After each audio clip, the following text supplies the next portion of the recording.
श्री स्वामी समर्थ. मी स्नेहल. आज आपल्याला बनवायचा आहे एक छानसा जो महालक्ष्मीचा मुकुट म्हणजेच कलशचा जो आपण नारळ लावतो कलशला त्याच्यावरती जो मुकुट घालायचा आहे तो डेकोरेट करणार आहोत. माझे उपवास असतात आणि पहिल्या गुरुवारी मी एक छानसा मुकुट घेऊन आले, कारण जे छान वर्कवाले जे मुकुट होते त्याचे प्राईस खूपच जास्त होत्या. तर म्हटलं की आपण सिंपल घेऊन जाऊयात आणि आपली क्रिएटिव्हिटी आपण सुद्धा दाखवूयात यावरती.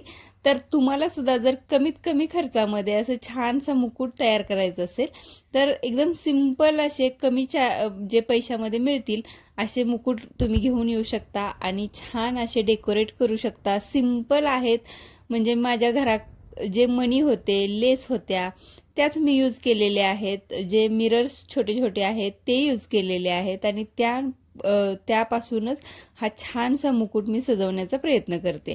कारण हा मला सिंपल मुकुट आहे, तो मला फक्त 70 रुपयाला मिळाला होता आणि जे हे अशा पद्धतीचे वर्कवाले मुकुट होते ते 500 त्याचे चार्ज होते. पण आपण जर घरामध्ये असे तयार केले तर तुम्हाला जास्तीत जास्त 50 ते 60 रुपये खर्चामध्ये तुम्ही इतका सुंदर असा मुकुट तयार करू शकता. किंवा तुम्हाला जर विकायचे असतील तरी तुम्ही सिंपल मुकुट आणून अशा पद्धतीने छान वर्कवाले मुकुट तयार करून तुम्ही ते सुद्धा सेल करू शकता. इतका सुंदर असा मुकुट तयार झालेला आहे, तुम्ही बघू शकता. आणि इतका झटपट, कारण जे माझ्याकडे साहित्य होतं त्यापासूनच मी बनवण्याचा प्रयत्न केलेला आहे. आणि तुम्हाला सुद्धा तुमच्या कलशसाठी असा छान महालक्ष्मीचा मुकुट बनवायचा असेल तर या पद्धतीने नक्की तुम्ही ट्राय करू शकता.